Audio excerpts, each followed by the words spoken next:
गुरुर्ब्रह्मा गुरुर्विष्णू गुरुर्देवो महेश्वरा गुरुर्साक्षात् परब्रह्म तस्मै श्री गुरवे नमः। नमामि सद्गुरुं शान्तं सच्चिदानन्द विग्रहम् पूर्णब्रह्म परानन्दम् ईशं आनन्दिवल्लभम्। ज्ञानेश्वर महाराज की जय। जय जय रघुवीर समर्थ।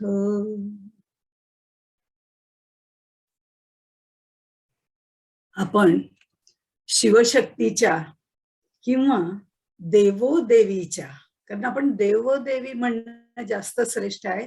शिवशक्ती म्हटलं की कुठेतरी नाथ संप्रदायाशी जोडलं जातं, किंवा प्रकृती पुरुष म्हटलं तर सांख्यांशी जोडलं जातं, आणि कुठेतरी माया ब्रह्म म्हटलं तर अद्वैताशी म्हणजे शांकर भाष्याशी जोडलं जातं.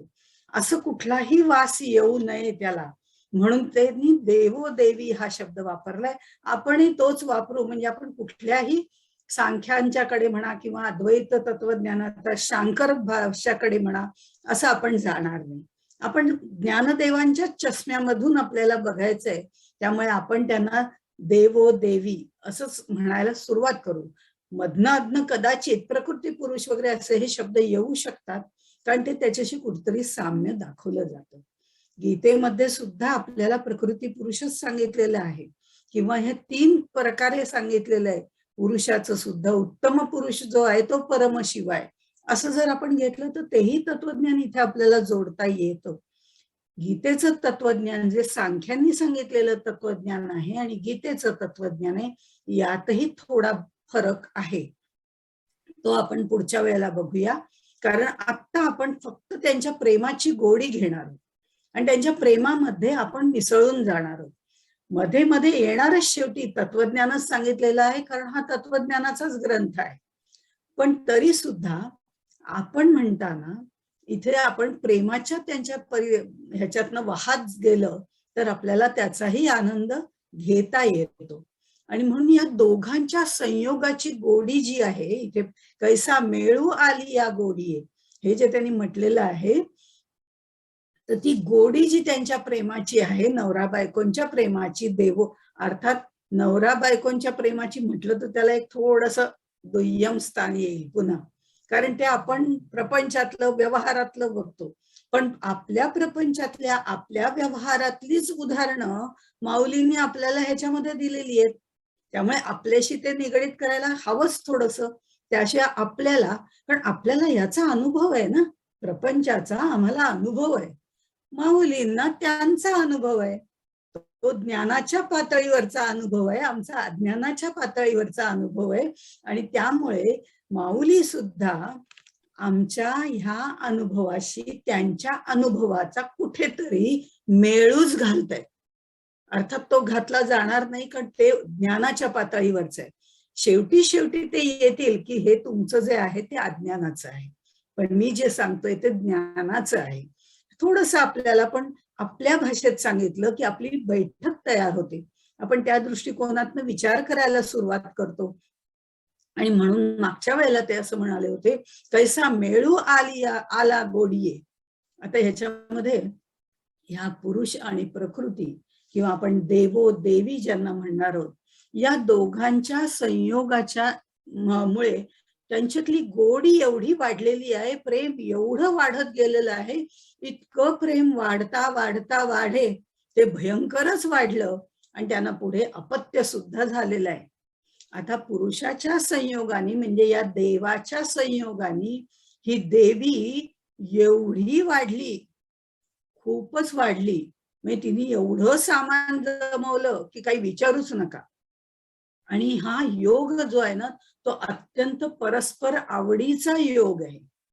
ही वाढली, खूप वाढवलं तिने, आपला पसाराही खूप वाढवला, पण इतका वाढवला की जगामध्ये ते दोघं मावेनासे झाले. अनेकत्वानी एवढी नटली ती. आणि आता हा मेळू, जो संयोगाचा मेळू आहे, तो करण्याकरता तिने शृंगार केला. हा शृंगार त्यांनी इतका केला तिने, की सगळं आपलं एवढी नटून थटून ती राहिली, नाम रूपानी नटून थटून राहिली, अनेकत्वानी ती नटली. आणि नंतर मग त्यांना असं वाटायला लागलं की आपल्याला आता इथे जागाच उरली नाहीये, एवढा सकाळा पसारा मांडला, आता आपल्यालाच जागा उरलेली नाही.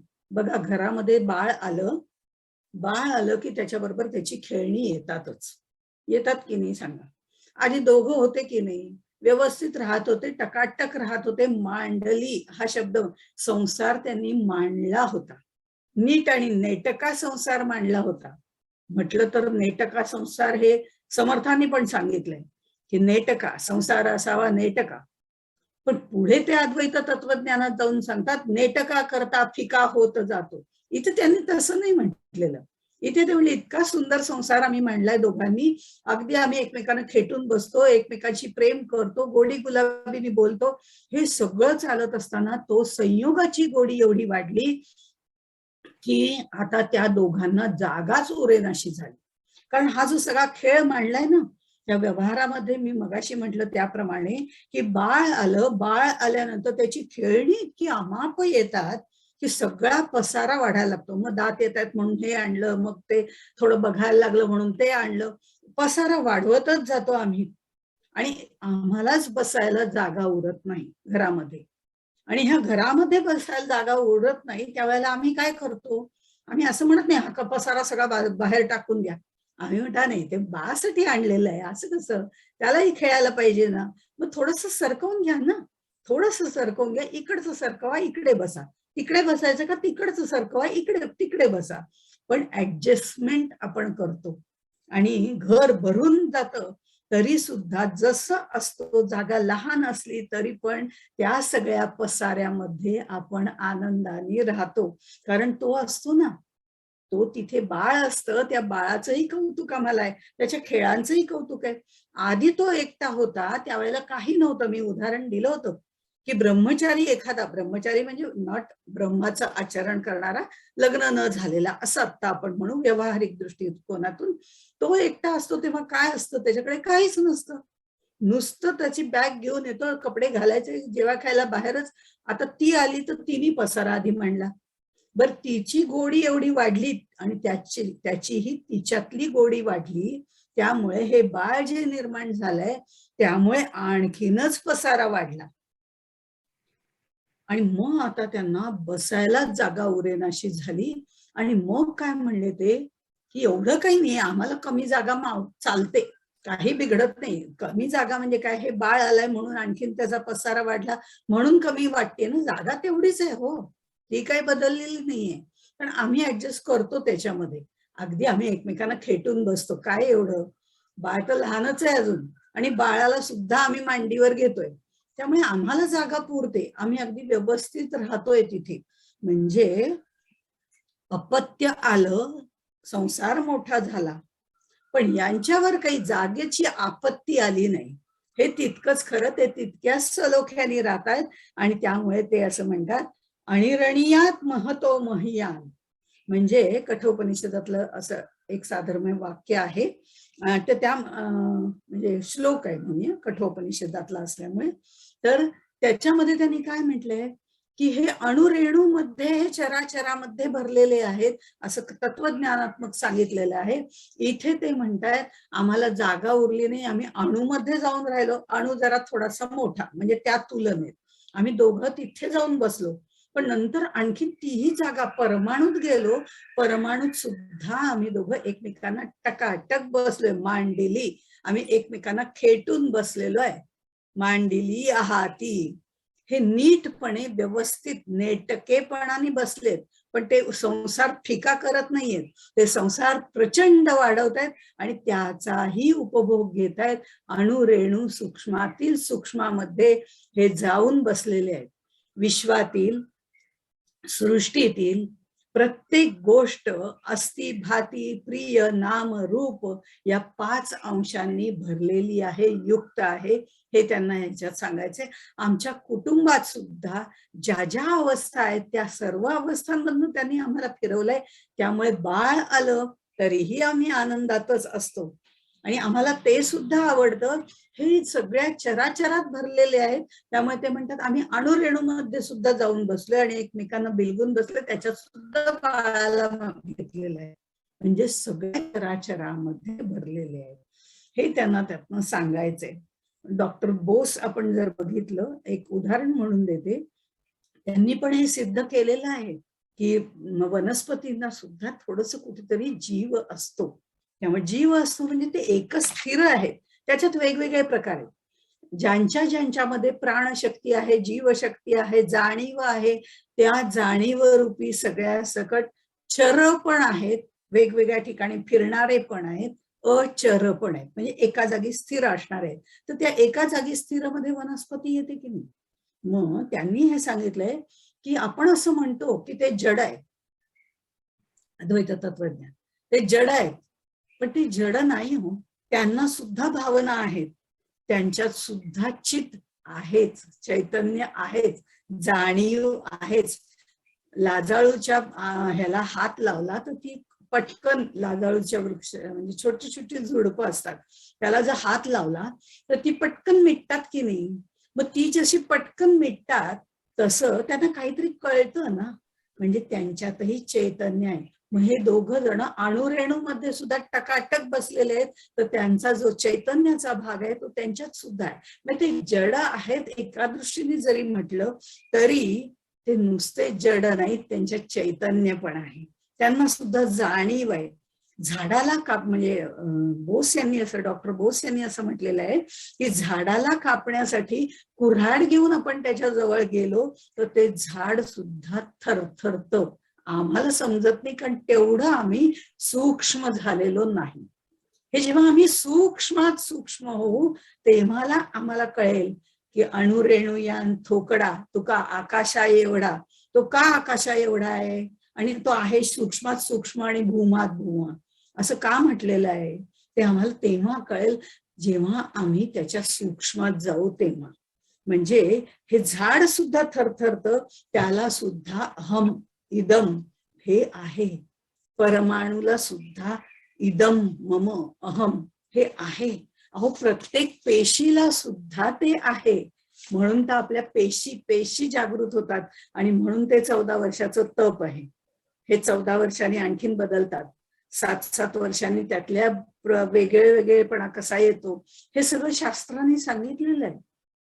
त्यामुळे ह्या ह्याच्यात आपण असं म्हणू की परिमाणू ही माझी उआये, म्हणजे त्या परमाणू मध्ये सुद्धा ते जाऊन बसलेले आहेत. म्हणजे अस्ति भाती प्रिय सच्चिद आनंद हे या परब्रह्माचे म्हणजे या थोरल्या देवाचे हे गुण आहेत आणि नाम आणि रूप हे तिचे म्हणजे देवीचे गुण आहेत. असे हे 5ही गुण एकत्रित येतात तेव्हाच निर्मिती होते. मग हे 5ही गुण एकत्र आलेले आहेत म्हणूनच ते दोघं एकमेकांना सोडून कधीच जाऊ शकत नाहीत असं त्यांनी सांगितलंय. जसं संसारात पती आणि पत्नी हे एकमेकांना धरूनच चालतात, संसार त्याशिवाय जातच नाही ना पुढे, म्हणून तर रथाची 2 चाकं म्हटलेली आहेत त्यांना. मग हे जे सगळं आहे या दृष्टिकोनातनं आपण त्यांच्या प्रेमाचा विचार करणार आहोत. आणि तो प्रेमाचा विचार करताना आता हा पसारा तिने इतका वाढवलेला आहे, अनंत ब्रह्मांडे लगडली याप्रमाणे दोघं एकमेकांमध्ये इतके गुंतत चाललेले आहेत, चराचरामध्ये भरून राहिलेले आहेत, एकमेकांना खेटून बिलगून बसलेले आहेत. आणि नुसतेच दोघं बसले नाही, त्या बाळालाही मांडीवर घेतलेला आहे. असा हा प्रेमाचा संसार आज आपण बघणार आहोत. आणि तो बघताना थोडस मध्ये मध्ये वाक्य येणार तत्वज्ञानाची, पण तरी सुद्धा जिही एक एका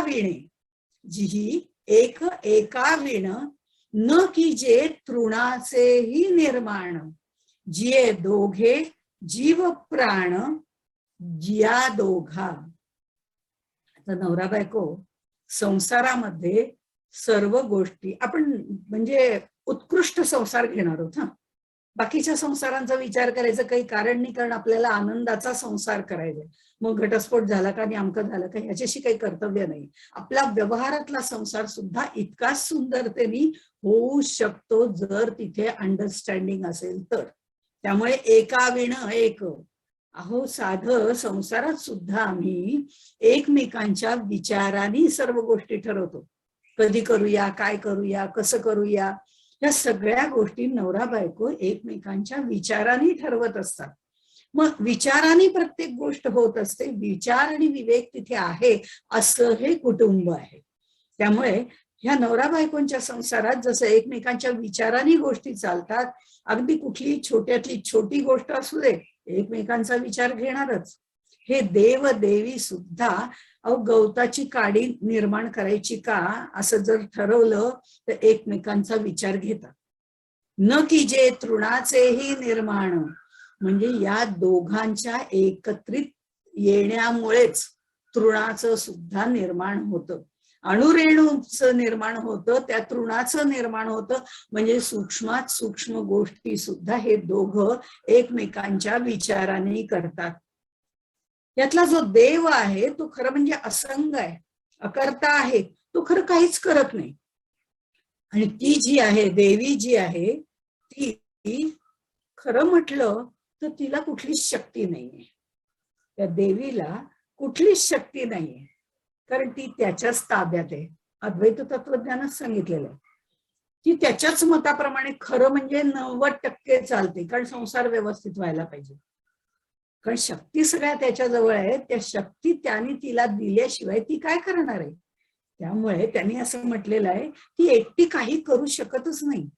तिच्यामध्ये कुठलीही शक्ती आत्ता नाही आणि ती आत्ता काही करू शकत नाहीये. पण दोघं जेव्हा एकमेकांशी संगनमत करतात, दोघं एकमेकांच्या विचाराने चालतात, त्यावेळेला तो तिला शक्ती प्रदान करतो.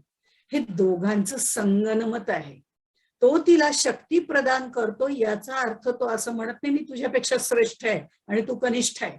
तो म्हणतो अगं नाही, मी तुला शक्ती देतो ना, पण हे करण्या बिरण्याचं मला काही सांगू नको. ते करायचं काय ते तू बघ. संसारातही असंच असतं. पुरुषाचा सल्ला घेतला जातो, विचार विनिमय केला जातो आणि स्त्री जी असते ती सर्व कार्य करते.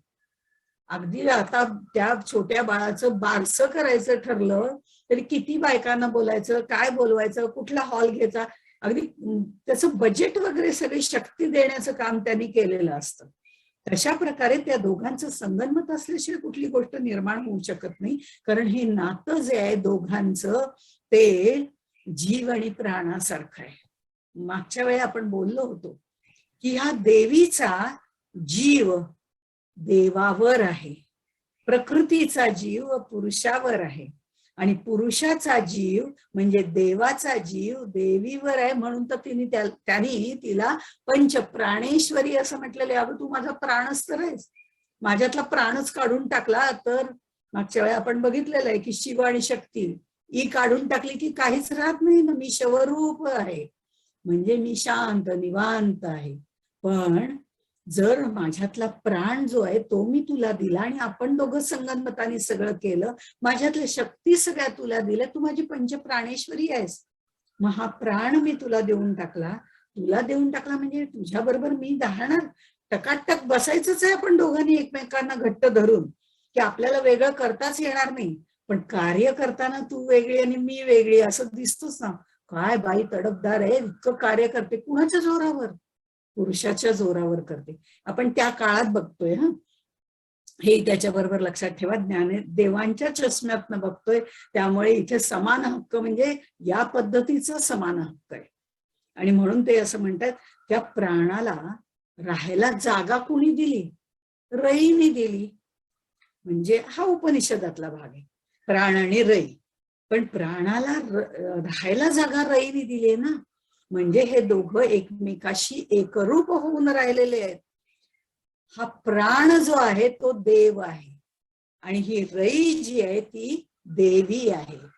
आणि हे दोघं, प्राणाशिवाय जीवाला अर्थ नाही आणि जीवाशिवाय त्या प्राणाला अर्थ येत नाही. म्हणजे कार्य करता येत नाही. हे दोघं परस्पर पूरक आहेत असं ज्ञानदेव सांगतात. ते असं म्हणत नाहीत की प्राण दिलाच नाही त्यांनी, प्राण तिच्यामध्ये, तर ती काय करणार आहे, काहीच करणार नाही, म्हणजे तो श्रेष्ठ आहे आणि ही कनिष्ठ आहे. नाही, ते म्हणतात अहो त्याला पण इच्छा आहे ना, म्हणून झालं ना एकोहम बहुश्याम, हे स्पंदन जे झालं ते कशाला झालं, त्याला सुद्धा ह्या संसाराचा आनंद उपभोगायचा आहे, या विश्वाचा आनंद उपभोगायचा आहे, जे दोघांनी मिळून निर्माण केलंय. म्हणजे दोघांनी मिळून निर्माण केलंय, समविचाराने निर्माण केलंय, तिचं जेवढं कार्य महत्वाचं आहे तेवढंच त्याचंही कार्य महत्वाचं आहे. हे दोघं समरस होतात, हे एकमेकाच्या सामरस्याने कार्य करतात. मग तिला कनिष्ठ कशासाठी म्हणायचं, हे देवो देवी आहेत आणि ते जे सर्व निर्माण करतायत हा त्यांचा चिद्विलास आहे.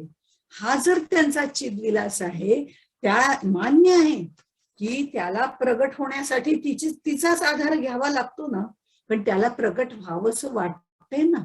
हे वाटतात द्वंद्वात्मक, सांख्य लोकांप्रमाणे प्रकृती आणि पुरुष वाटतायत दोघं, पण ते दोघं पूर्ण वेगवेगळे नाही आहेत असं ते सांगतात. तिथे पुन्हा ते अद्वैत पण आणतायत, म्हणजे सांख्यांचं द्वैत आणि शांकर भाष्याप्रमाणे अद्वैत, या दोन्हीचं समरस होऊन ते सांगतायत. म्हणून ते म्हणतात ते वाटतात दोन हो, पण ते निर्द्वंद्व आहेत, ते एकच आहेत. पण हे मेहुण आहे, म्हणून त्यांनी पहिली उपमा मेहुणाची दिली. मेहुण म्हटल्यानंतर पती पत्नी हे दोघे आलेच, समान हक्कानी आले. मग नुसतं मेहुणामध्ये मी फक्त पुरुषच जातो कारण मी श्रेष्ठ आहे, तिला काही यायची गरज नाही, ती माझ्यातच आहे असं म्हणायचं काही कारण नाही. हे जे आहे ना, हे एकमेकांचं सुख जे आहे ते एकमेकांवर अवलंबून असतं संसारात सुद्धा, आणि त्याशिवाय तो संसार होऊ शकत नाही. मग हे विश्व जे निर्माण झालंय, हे संसार जो निर्माण झालाय, हे तिसरं त्यांचं जे बाळ निर्माण झालेलं आहे ते सुद्धा सुखाचंच प्रतीक आहे. त्याच्यात ते दोघं आहेत ना, विश्व ब्रह्मना परहा, हे त्यांनी मांडलेलं आहे, आणि तो त्यांचा चिद्विलास आहे. आणि म्हणून त्यांनी इथे म्हटलेलं आहे, घरवात मोटकी दोघे, हे एकमेकांचे जीव प्राण आहेत. त्या द्वंद्वाचं आस्वादन आम्हाला घ्यायचंय, त्या प्रेमाचं शृंगार रसाचं आम्हाला आस्वादन घ्यायचंय. म्हणून सुरुवातीला त्यांनी जी बैठक तयार केली ती मेहुण म्हणून केली. कसे दोघे टकाटक बसलेत म्हणून सांगितलं. नंतर ते एकमेकांचे प्रिय प्राणेश्वरी कसे आहेत ते सांगितलं. आणि मग ह्या दोघांनी एकमेकांनाच पाहिलं हो, त्यांनी तिला आपल्यातनच समोर काढली म्हणून सांगितलं, पण बरोबर विरुद्ध अर्थाने काढलेली आहे. आपल्या समोर ठेवलंय म्हणजे तिचं तोंड पश्चिमेला, ह्याचं तोंड पूर्वेला, अशा पद्धतीने आहे. म्हणून ते दिसायला दोन विरोधात्मक वाटतात, पण दोघं एकच असतात, कारण त्या शक्ती सर्व त्याच्याच असतात. आणि मग ह्या सगळ्याचा आस्वाद आपल्याला घ्यायचा असेल तर नेटका करता फिका होत जातो, उपयोगाचा नाही. तो नेटका करता करता एकरूपत्व साधायचंय, हे महत्वाचं आहे. आणि ते एकरूपत्व साधताना ते दोघं समरस होणार आहेत, आणि समरस होऊन परमशिवाकडे जाणार आहेत, विश्वोत्तीर्ण होणार आहेत. आत्ता आहेत ते विश्वात्मक आहे, विश्व ब्रह्म ना परहा, त्यामुळे ते विश्वात्मक आहेत. आणि ते विश्वात्मक असताना आम्हाला त्याचा आनंद घ्यायचाय, हा त्यांचा चिद्विलास आहे. सांगितलेलं तत्व तेच आहे. म्हणून ते पुढे म्हणतात, घरवा ते मोटकी दोघे, नेटकी आणि मोटकी बघा शब्द सारखे आहेत. घरवात मोटकी दोघे, जै गोसावी सेजे रिघे. गोसावी म्हटलं होतं आधी, हा तर गोसावी आहे, निर्गुण निराकार अकर्ता, मी काही करणार नाही, तुझं तू बघून घे असं म्हणणारा जो होता तो रमायला लागला ना तिच्यात, कारण तिचे गुणच तसे आहेत की ती त्यांना सगळ्यांना आपुलकीने आपल्यामध्ये सामावून घेतेय आणि म्हणते, अरे तू आणि मी काही वेगळा आहोत का, नाही ना, मग आपण एकरस आहोत, तर माझाही आस्वाद तू घे, तुझाही आस्वाद मी घेते. म्हणजे इथे हा गोसावी आहे, त्या गोसाव्याला तिने कसं बदललं, जै गोसावी सेजेर घे. अगदी हा मोटका संसार, मोटकी हा ज्ञानदेवांचा शब्द आहे बरं का, त्यांचे आळूमाळू वगैरे असे सगळे उकारांत शब्द आहेत. तसं मोटकी, मोटकू असे वगैरे शब्द त्यांनी वापरलेले, कारण त्याच्यामध्ये त्या उकारांतामध्ये प्रेम येतं आणि प्रेमाने ही भाषा सगळी पहिल्या प्रकरणातली असल्यामुळे त्याच्यामध्ये त्यांनी मोटकी दोघे असं म्हटलेलं आहे. नेटकाच संसार करतायत खरं ते, त्यांना काही करायचं नाही, कर्तव्य नाही, म्हणजे कर्तव्य नाही, प्राप्तव्य नाही हे आपण माहिती आहे, पण तरी आता ते संसार करतायत ना, मग ते मजेने करतायत.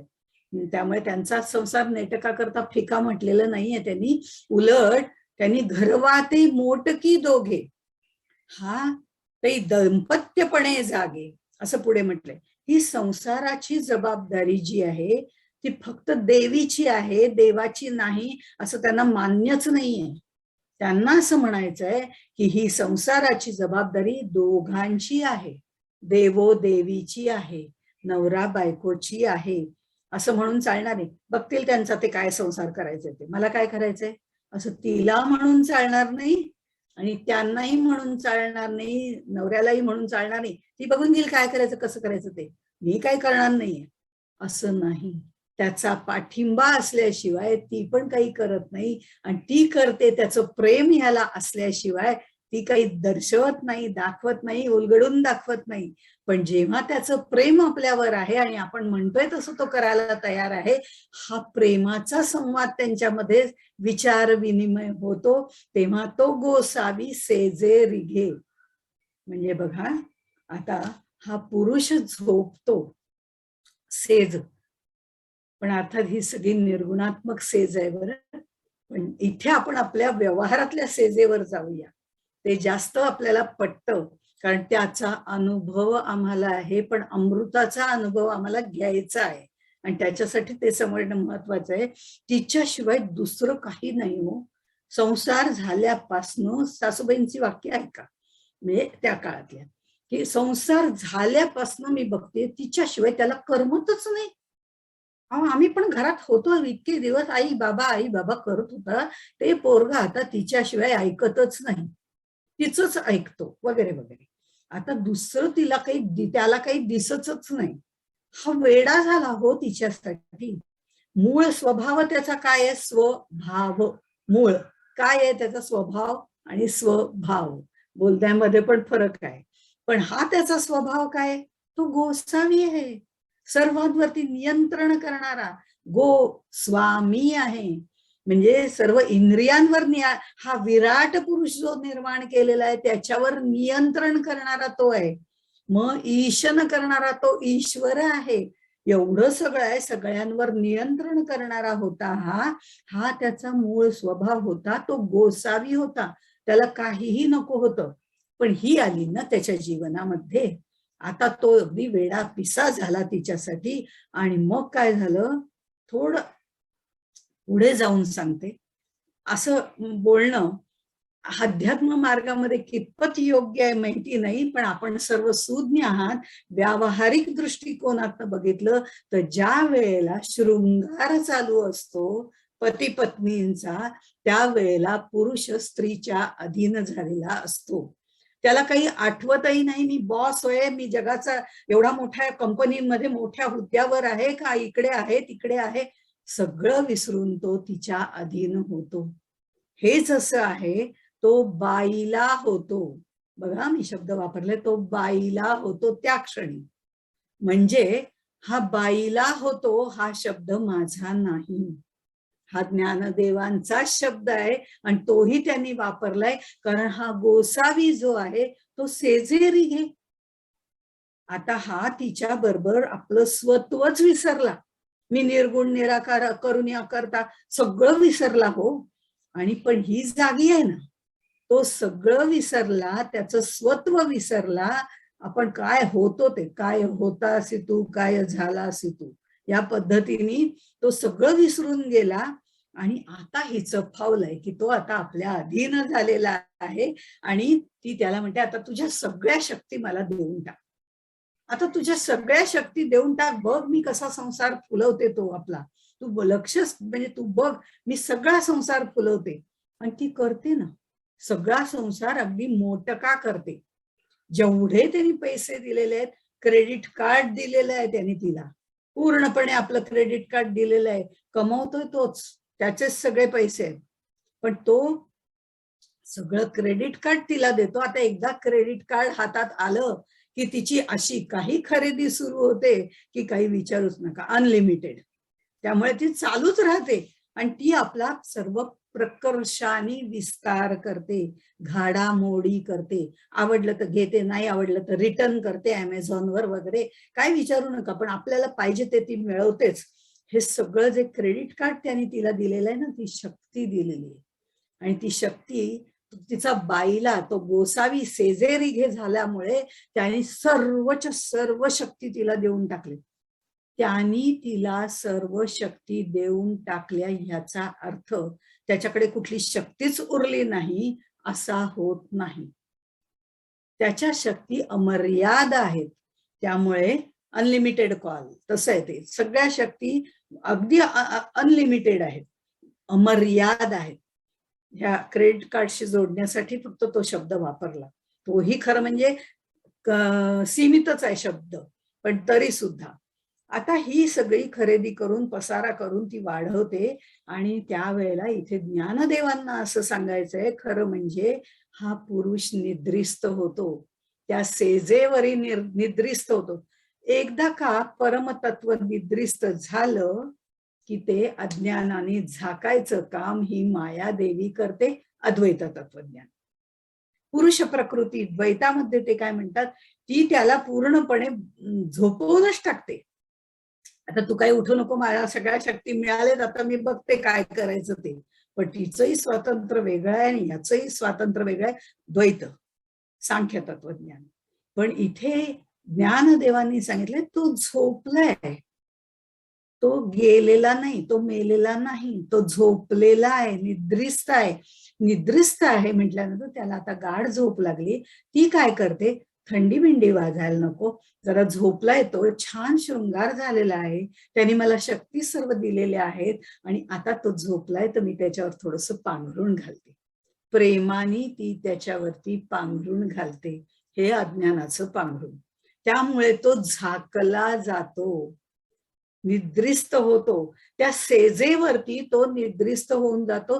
त्या सेजेवर असेपर्यंत तो निद्रिस्त होतो. आणि हे देहबुद्धीचे आवरण, अज्ञानाचं आवरण त्याच्यावर पडतं. त्याच वेळेला ही शक्ती जी आहे ती तिचा विकास करायला सुरुवात करते. हे विकास करायला सुरुवात करते. तो विकास म्हणजे जो आहे तोच त्यांचा चिद्विलास आहे. ते म्हणतात तिने काय काय सुंदर निर्माण केलंय बघा ना. त्याच्या शक्ती जरी घेतल्या असल्या तरी सुंदर सुंदर गोष्टी तिने निर्माण केलेल्या आहेत. मी असं म्हणत नाहीये की तिने स्वतंत्रपणे तिचं चाललंय. हे घरवात मोटकी दोघे, दोघांचाच संसार आहे. आणि त्यामुळे भाष्यकारा ते वाट पुसतो. मी असं म्हणतच नाहीये की ती नाहीच आहे वगैरे म्हणत नाहीये. पण तरी सुद्धा ती पण त्याला तेवढीच मदत करते संसारामध्ये, हा प्रपंच वाढवण्यामध्ये, ते बाळ निर्माण करण्यामध्ये. आणि तो तिच्या अधीन झालाय. हा प्रेमाचा शृंगार जो आहे तो भगवंतानीच आमच्यापर्यंत आणलेला आहे. हा जो संसार जो आहे तो करताना शृंगार रस सुद्धा भगवंतानीच निर्माण केलेला आहे. आणि तो निर्माण केलेला शृंगार रस सुद्धा पुढच्या प्रजा उत्पादन करण्याकरता, प्रजा निर्माण करण्याकरता केलेला आहे. मग तो केलेला चुकीचा कसं म्हणता येईल, तो सुद्धा तितकाच आनंददायी आहे. पण तो शास्त्रानुसार करायला हवा, बेबंद होऊन करून चालत नाही. हाही तितकाच प्रामाणिक भाव या शृंगार रसामध्ये आहे. म्हणून हा शृंगार तुम्ही आम्ही करतो तसा शृंगार नाहीये. हा शृंगार देवोदेवीचा शृंगार आहे आणि तो एक ज्ञानाच्या पातळीवरचा आहे. त्यामुळे तो तिच्या अधीन होतो हे मी मानतोय का, हे मी लोकांना सांगतोय कारण त्यांना त्याचा अनुभव आहे. पण हा तिच्या अधीन झाला तरी सुद्धा त्याचंही महत्व तेवढं आहे. सध्या तो म्हणतोय ती काय करते ते करू दे, तो पांघरून घेऊन झोपलाय. तिने एवढं गाढ प्रेमाचं पांघरून घातलंय, त्यामुळे तो तिच्या अधीन झालाय, तो बाईला झालाय असं आम्हाला वाटतंय. तो गोसावी सेजे रिघे असं आम्हाला वाटतंय. ते आम्ही आमच्या पातळीवरनं बघतोय म्हणून आम्ही त्याला तसं म्हटलंय. पण मुळात तसं नाहीये. हे अज्ञानाचं पांघरून त्या परब्रह्मावरती घातलेलं आहे, म्हणजेच त्या थोरल्या देवावरती घातलेला आहे. तो जो देव आहे तो आता शांतपणे झोपलाय, तो शृंगार करून दमलाय आणि आता तो झोपलाय. ही कल्पना त्यांनी त्या उच्च पातळीवर नेऊन ठेवलेली आहे, ही आपण लक्षात घ्यायची. मग पुढे ते असं म्हणतात, जया दोघा माझी एकादे, विपाये उमजले होय बिदे, तरी घरवात गिळुनी नुसदे, काही ना करी. आता बघा, जया दोघा माझी एकादे. आता ह्याच्यातलं एखाद्याला जागी येते. आत्ता काय झालेलं आहे, तो झोपलेला आहे, ती जागी आहे, बरोबर. दोघा माझी एकादे, तर ती आत्ता जागी आहे. पण विपाये उमजले होय निदे, जर कदाचित विपाय म्हणजे आता विरुद्ध गोष्ट जर आपण बघितली, उपाय आणि विपाय. आता उपाय चालू आहे, ती जागी आहे. आता विपायाने म्हणजे तो जागा झाला, तर चुकून माकून त्याला जाग आली, तर त्याला त्याच्या स्वस्वरूपाची जाणीव होते.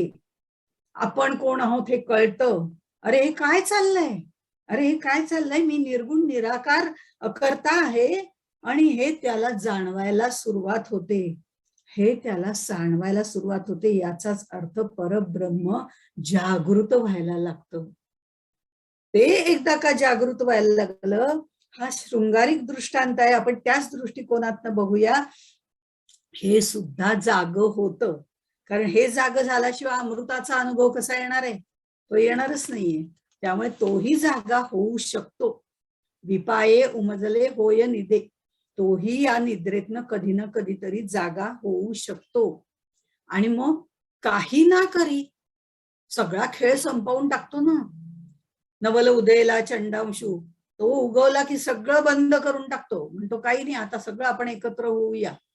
हे आत्मज्ञान ज्या वेळेला होतं, म्हणजे तो जागा झाल्यावरती आत्मज्ञान होतं, त्यावेळेला त्या व्यक्तीला ब्रह्मरूप झाल्यामुळे बाहेरचा पसारा दिसेनासा होतो. म्हणून काही ना करी, घरवात गिळुनी म्हणजे सगळं गिळून टाकतो.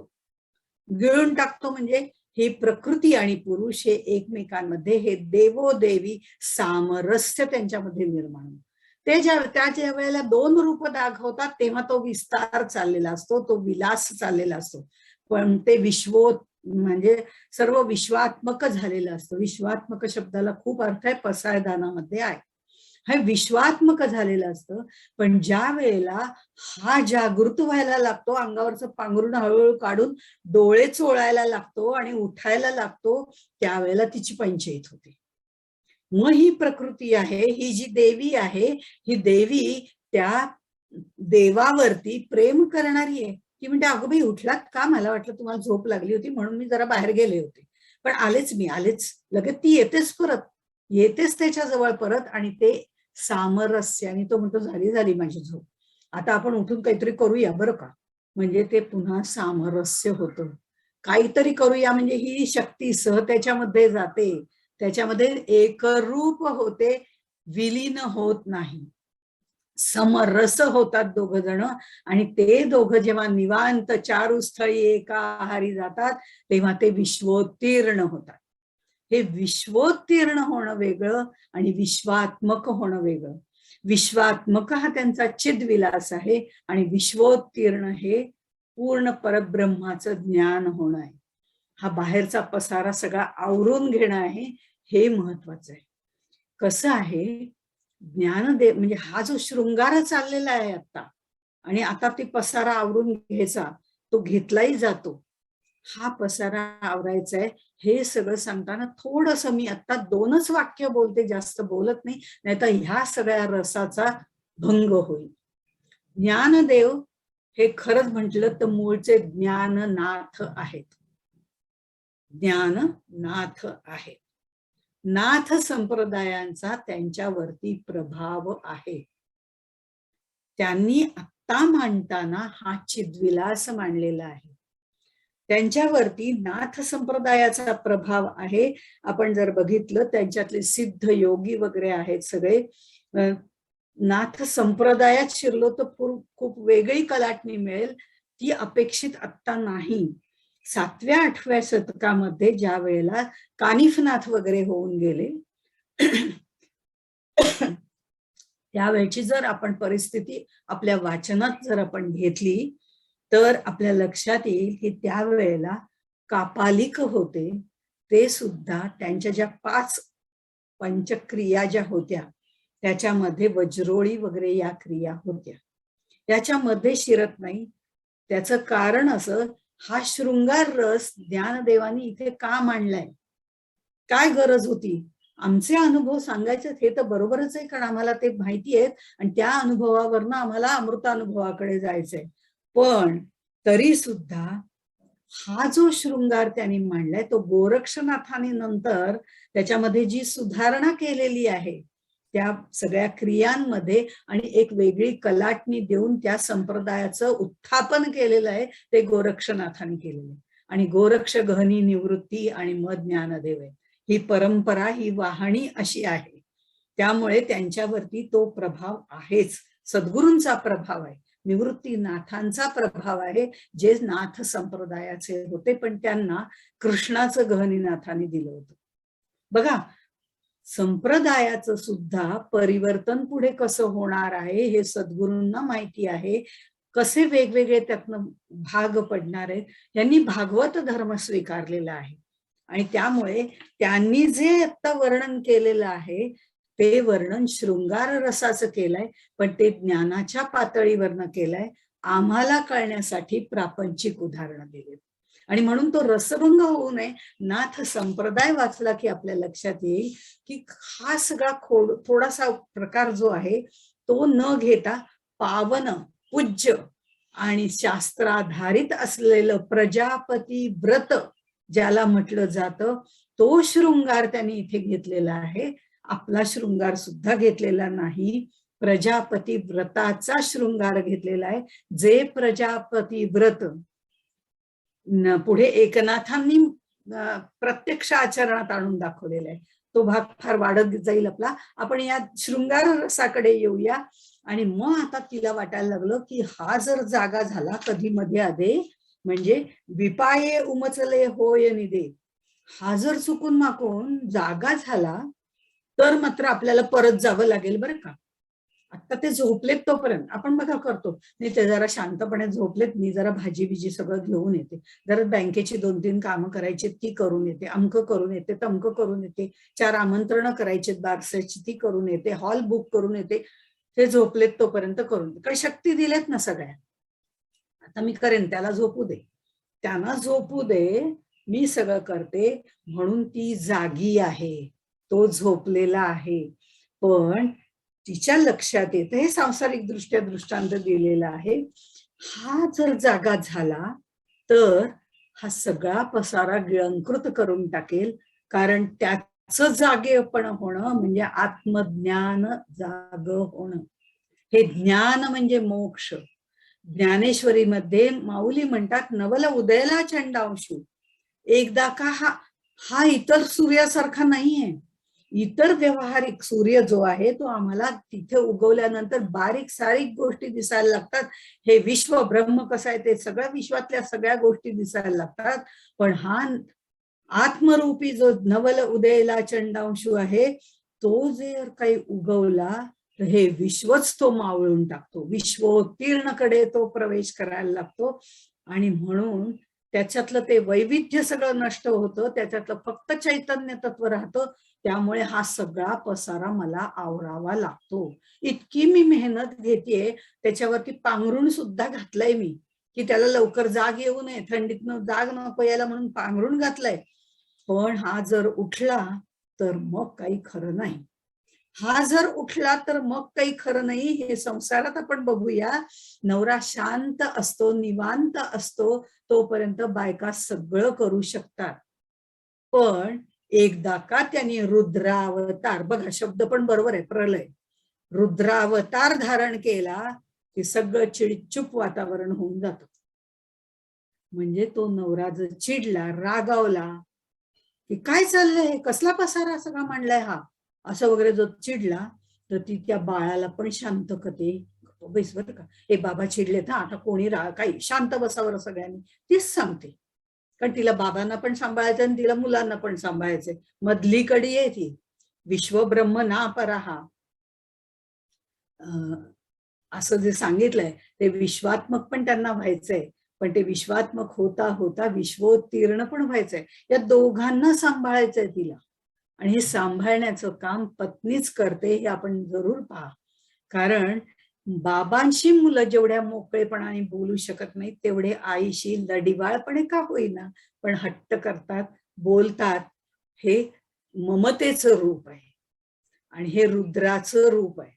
त्यामुळे तो जो रुद्रावतार त्यांनी घेतला म्हणजे तो जागा झाला आणि तो जो चिडला तर घरातलं सगळं वातावरण चिडीचुप्प होऊन जातं. ती शांत बस, घरवात म्हणजे घर तर त्यांनी निर्माण दोघांनी केले आणि ही पुढचं वात पण निर्माण झालेली आहे ना, पुढची पोकळी निर्माण झाली, त्या पोकळीमध्ये पण त्यांनी सगळा ब्रह्म पसारा मांडलेला आहे. तिसरं बाळ आलेलं आहे, सगळ्यांना ती चिडीचूप करते.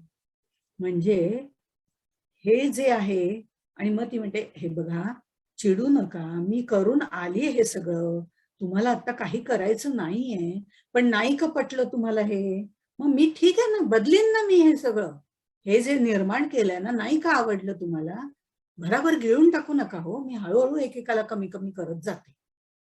करते की नाही बघा. ते प्रलयामध्ये एक एक गोष्टी आपापल्या ह्याच्यामध्ये पंचभूतात जेथून निर्माण झाल्या तेथून विलय व्हायला सुरुवात होतो.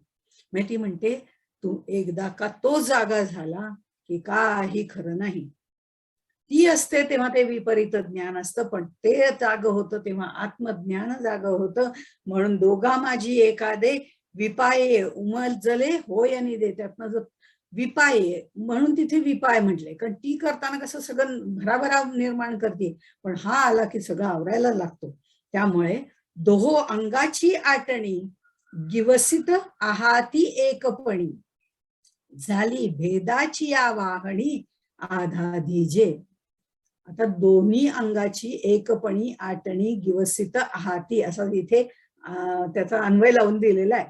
मराठी मुळामध्ये संस्कृतचा अन्वय लावला जातो, कारण काय संस्कृत माझ्यासारखीला कळत नाही, त्यामुळे संस्कृतचा अन्वय लावून देतात. जे विद्वान लोक असतात ते अन्वय लावतात. तो अन्वय वाचला की थोडंफार तरी कळतं की त्यांना काय म्हणायचंय, कारण तिथे क्रियापद कर्म करता उलट सुलट कसंही असतं असं म्हणतात संस्कृतमध्ये. म्हणजे असे काही एक ओळीत सलग जसं वाक्य पूर्ण करा हे मराठीतलं आहे तसं नसतं. पण मग इथे अन्वय लावताना ते सरळ वाक्यात लावतात, मग आम्हाला थोडंसं कळायला लागतं. थोडंसं कळल्यावर त्याचा विस्तार आम्ही आमच्या ज्ञानाप्रमाणे विपरीत ज्ञानाप्रमाणे सुद्धा करतो, तसा ती विस्तार करते. आणि त्याला एकदा समजायला लागलं आणि आत्मज्ञान व्हायला लागलं की ती सगळ्याची दोहो अंगाची आटणी, हे ती तिचा सगळा पसारा, अंग दोन केलेली आहेत त्यांनी, तो झोपलाय ती जागृत आहे. हे अंग दोन आहेत, दिसायला दोन आहेत एकच ना, दिसायला दोन, पती पत्नी मेहुण आहेत म्हणून सांगितलंय, तर त्यामुळे दिसायला दोन आहेत पण आहेत एकच, हे अद्वय आहे. त्यांनी द्वैत म्हटलेलं नाही, त्यांनी अद्वैत म्हटलेलं, त्यांनी अद्वय म्हटलेलं आहे. दिसायला दोन पण आहेत एक, त्याला अद्वय असं म्हणतात. मग दोन्ही अंगाची आठवणी तिने करायला सुरुवात केली. काय करायला सुरुवात केली, कारण भेदाची वाहणी तिने केलेली आहे. हे भेद तिने निर्माण केलेले आहेत, वेगवेगळ्या प्रकारचे सगळे भेद, नाम रूपात्मक सगळे भेद तिने निर्माण केलेले आहेत. आणि हे सगळे जे त्या देवीने निर्माण केलेले भेद आहेत, हा सगळा पसारा तिने निर्माण केलेला आहे. हा पसारा जो आहे तो तिने आवरायला सुरुवात करते. ती हा आवरायला का सुरुवात करते, कारण तो जागा झालाय ना, आणि तो जागा झाला म्हटल्यानंतर आता काहीही खरं नाही. म्हणून हळूहळू हा खेळ आपल्याला आता संपवायला लागेल. म्हणून जे आतापर्यंत सच्चित आनंद नाम रूप ह्या प्रकारे तिने भेद केला होता, आणि तेवढंच नाही हो, हे सगळे गुण घेतलेच होते, पण ती पंचमहाभूत पण तिच्या बरोबर आली ना, आणि त्यांनीही भूत म्हटल्याप्रमाणे गोंधळ घातला. त्यांनी भूतांनी सुद्धा गोंधळ घातला आणि ते त्रिगुणात्मक ती वाढत चालली ना, तेही त्याच्यामध्ये मिसळली. त्यामुळे नुसतं सच्चिद आनंद नामरूप असतं तरी परवडलं असतं, कारण ते शुद्ध रूप होतं. पण पंचभूत ते म्हणले नाही मग आम्ही तुला मदत करतो ना. ती म्हणजे हो का, सगळ्यांना गोळा करायची हौसच आहे तिला. म्हणतातच आपल्याकडे पुरुष. पुरुष त्या मनाने शांत आणि अबोल, शांत अशा पद्धतीचे असतात. अपवाद आहेत, असं मी म्हणत नाही. पण पूर्वीच्या काळी जर आपण बघितलं, तर आपले आजोबा, पणजोबा शांत बसायचे. पण एक दरारा असायचा. तो दरारा आदरयुक्त दरारा असायचा. म्हणजे त्यांनी जर 4 वाक्य बोलली, की लगेच आपण चिडीचूप नाही त्याप्रमाणे. ते म्हणतील तसं. तसं हिचं होतं. आणि हा जो ते पंचभूत आल्यामुळे जो तिने त्रिगुणात्मक पसारा जो वाढवला ना त्या सगळ्या गोष्टींचा, तो ते तिला आवरता येईना एवढा तिने वाढवला. आणि आता हा जगदरूपाने वाढवलेला, हा सगळा भेद रूपाने वाढवलेला ती आवरून घ्यायला लागते जर तो जागा झाला तर. कारण दोघं एकरूपत्वानी मूळ परब्रह्मात विलीन होणार आहेत. पण दोघं आधी एकमेकांना विचाराने जाणून घेणार आहेत. मग ती म्हणते नको का, आवरायचं का, तुम्ही उठलायत का, बर ठीक आहे मी आता एक एक आवरायला घेते, तुम्ही बसा शांतपणे, बघा मी व्यवस्थित सगळं जसं मांडलंय तसं आवरते. म्हणून ती आवरायला घेते.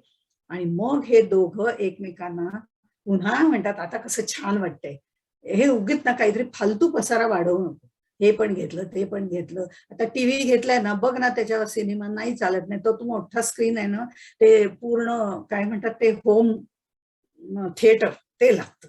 नको ना काय करायचंय असं तो म्हणतो. बरं ठीक आहे आवरून ठेवलं, एक एक एक एक आवरायला सुरुवात केली. अर्थात हे नवरा बायको जे आहेत हे मेहुण आहेत, यांचं रुसणं आणि फुगणं जे आहे ना ते प्रेमात्मक आहे. ते चालूच राहतं. कारण तो झोपलेला असतो, काही वेळेला तो झोपलेला असतो, तेव्हा ती सगळं सुग्रास अन्न तयार करते, वेगवेगळ्या प्रकारचं निर्माण करते. आणि तो जागा झाला की त्याला भूक लागते. अरे वा काय सुंदर केलंय, हे सुंदर केलंय, ते मी खातो, हे मी खातो. म्हणून त्यांनी हे पुढे येणार आहे आपल्याला. त्यामुळे ह्या सगळ्याच हे मी खातो ते गिळूनी नुसधे. अहो तो चावून चावून खा, जरा व्यवस्थित खा. नाही नाही फारच सुंदर झालं, बका बघ खातो, हे गिळूनी अवघे.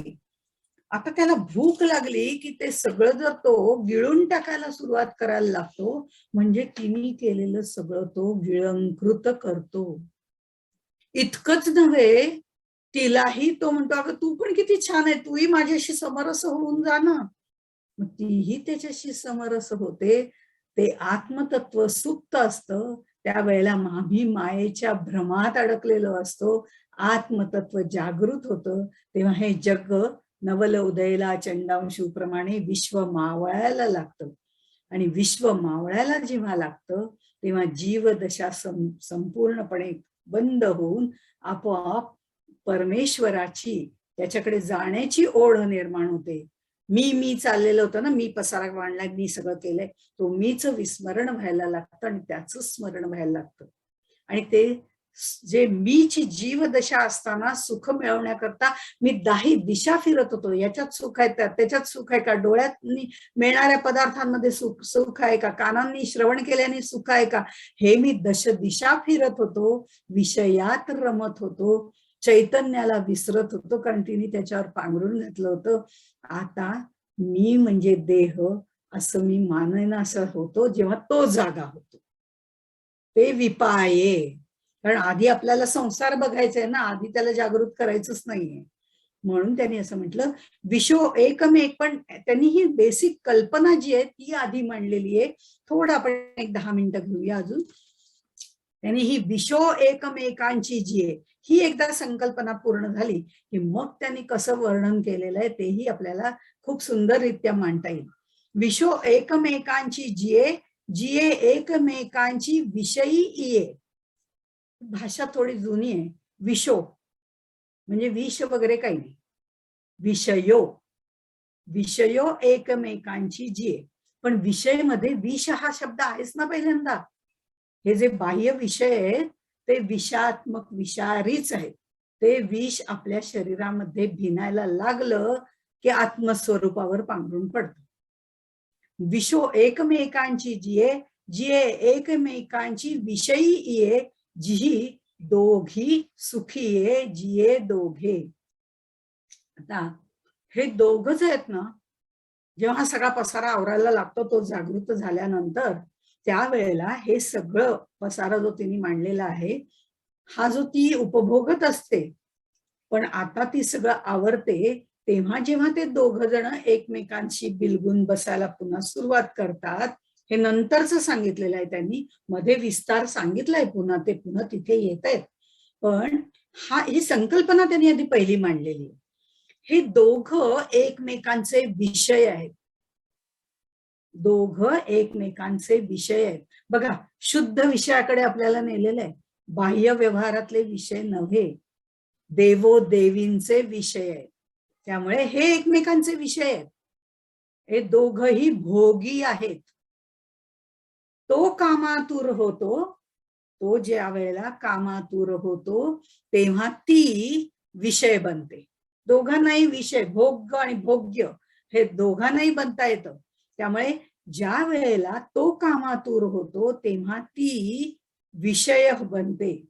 ती विषय बनते म्हणजे हा कामातुर झाल्यामुळे तिला उपभोगतो, म्हणजे ती भोग्य आणि तो भोगी होतो. आता तो भोगी होतो म्हणून तो गोसावी सेजे रिघे.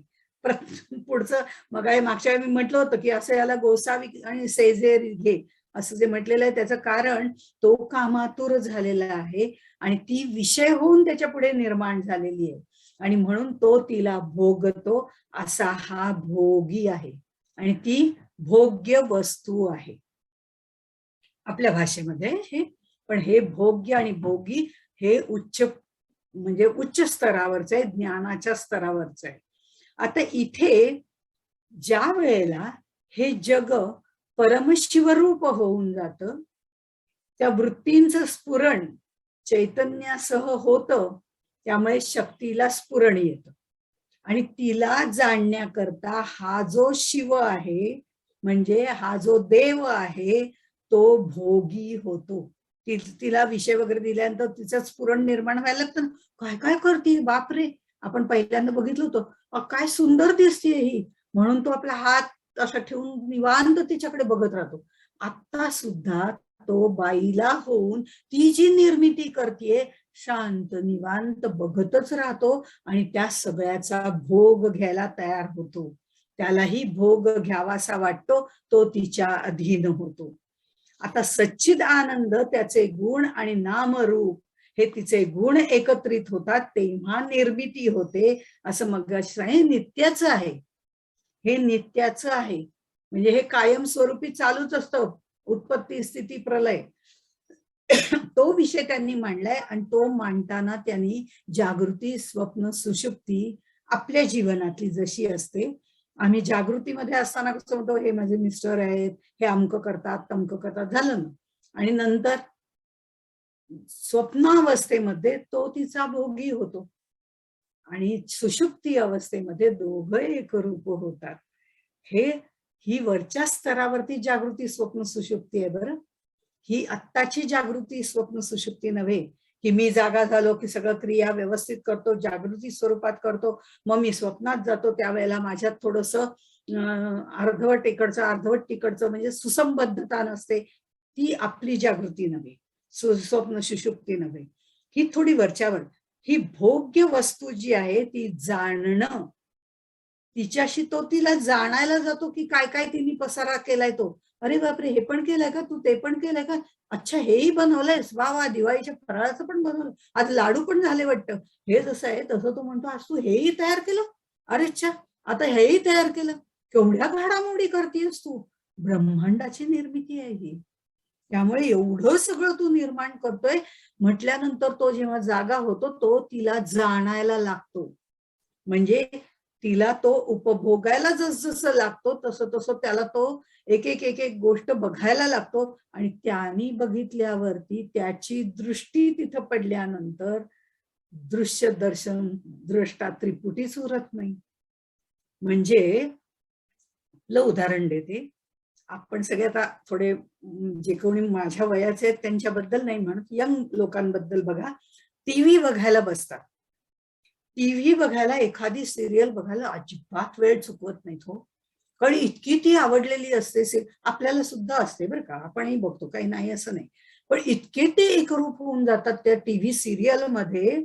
एकरूप किती होतात की बापरे, आता पुढे काय होणार यांनाच काळजी. लेखन करणारा तो वेगळाच असतो, पण तरी सुद्धा यांनाच काळजी असते, कारण ती सिरियल ते उपभोगत असतात. हे उपभोगणं जे चालू असतं त्यावेळेला तिसरा कोणी मध्ये आला ना, एक 2 मिनिटं, आता हे थोडं संपत झालंय, तुम्ही पण बघा पाहिजे तर, पण आपण ही सिरियल झाल्यावर काय ते बोलूया, अशी वृत्ती निर्माण होते. म्हणजे त्या सिरियलशी एकरूप होणं आहे. हा जसं तिचं उपभोग घ्यायला हे आपलं उदाहरण आहे. टीव्ही बघताना इतकं एकरूप होऊन जातो की आता म्हणतो की नाही, ते वेळ चुकवायची नाही, वेळही चुकवत नाही कोणी, नेमकंच त्या वेळेला आलं तर आपण त्यालाही त्याच्यातच बसवून घेतो आणि म्हणतो नाही नाही हे बघूया ना, अगदी आता अगदी म्हणजे इतकं टचिंग सीन आहे ना, किंवा आता अगदी म्हणजे उत्सुकतेचा सीन आहे ना, आता हे बघूनच आपण पुढे जाऊ, कारण उद्या काय होणार, दिवसभर 24 तास विचार ते काय होणार. हा जो प्रकार आहे ना, तोच त्यांच्या बाबतीत आहे. तो जाणायला सुरुवात करतो, उपभोगायला सुरुवात करतो, हे केलं, अरे वा वा, हे छान आहे, ते छान आहे. पण हा जसं जसं उपभोगत जातो, ती भोग्य वस्तू हा भोगी गोसावी भोगायला सुरुवात करतो, ती ती गोष्ट त्या शिवाशी एकरूप व्हायला लागते. तिथे काही विषय उरेनासा होतो, ते एकरूपत्व व्हायला लागतं. ते जाणीव जी आहे ती सगळी त्याच्यामध्ये तो खेचून घेतो. ते वृत्ती जी आहे ती निर्वृत्ती करायला सुरुवात करतो, तिथंच लय व्हायला सुरुवात होते. आणि ज्ञानातच लय आहे, आत्मज्ञानामध्येच सगळ्याचा लय आहे. म्हणून अद्वैत तत्वज्ञानी म्हणतात तिला स्वतंत्र अस्तित्वच नाही, हा जागा झाला की सगळं आवरून टाकतो, ती त्याच्यामध्येच विलीन होऊन जाते. पण हे म्हणतात, ज्ञानदेव म्हणतात, अहो तो तिचं उपभोगतोय सगळं, ते जे उपभोगतोय ते आपण पण उपभोगूया ना, ह्या सगळ्या टप्प्याटप्प्याच्या क्रिया पण बघूया ना, आपण विश्वात्मक होऊन जाऊया ना. हे विश्वात्मक होणं एवढं सोपं नाहीये हो. विश्वात्मक आम्हाला आधी विश्वात्मक झाल्याशिवाय विश्वोत्तीर्ण होताच येत नाही. सगुणाचे आधारे निर्गुण पाविजे निर्धारे, तत्व तीच सांगितलेली आहेत, फक्त विलासात्मक वृत्तीतनं सांगितलेली आहेत, कारण ती आम्हाला पटतात. मी एखाद्याचा फ्लॅट बघायला गेले आणि मी म्हटलं हा फ्लॅट बीट काय आहे, नाही ते ठीक आहे, चांगलं आहे वगैरे, नश्वर आहे हो, आज ना उद्या तो पडणारच, 25 वर्षांनी तो खराबच होणार आहे. अगं आत्ताच कशाला बोलते, आजच ते राहायला आले, त्यांच्या याचं वर्णन कर. त्याच्या आसक्तीत जाऊ नको की मी पण तसाच घेणार आहे फ्लॅट, तू नको ना घेऊ. पण तू आता तिथे गेलेस, ते जे वर्णन तो सांगतोय की इकडे आम्ही ड्राय बाल्कनी केली, तिकडे काय आम्ही बगीचा केलाय, इकडे काय आम्ही अमकं केलंय, अगं बघ ना ते, त्या बघण्याचा आस्वाद घे.